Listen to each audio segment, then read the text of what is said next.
ನೋಡು ದೂರ ವೆಡಿಫೈ ಬರುತ್ತೆ ಹೈಟ್ ಜಾಸ್ತಿ ಇಲ್ಲ ಗಾಡಿ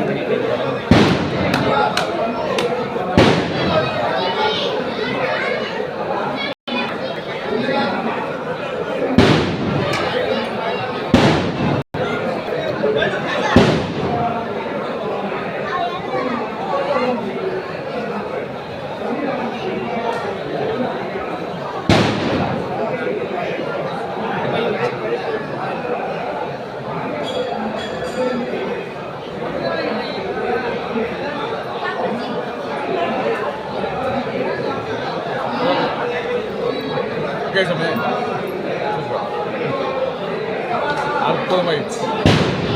நம்ம 2 கையில் இருக்கா சாமி பக்தியாக இருக்கா தெரியுது நம்ம கையில். அதுக்காக தான் அந்த சாமி போய் நிற்க சொல்லுங்க. சாமி அதெல்லாம் வாங்கிட்டு வாங்க. நீங்க பண்ணிட்டீங்க வாங்கிடும். உங்கள் பொறுப்பு வீடு வயசாக வாங்க. இது அங்கே கையில் போட்டு வச்சு அடுத்தது சாமி அவரு முடிச்சுட்ருங்க. அந்த சாமி பார்த்து நினச்சிக்கோ. இந்த காய் உள்ள போட்டு சாமி.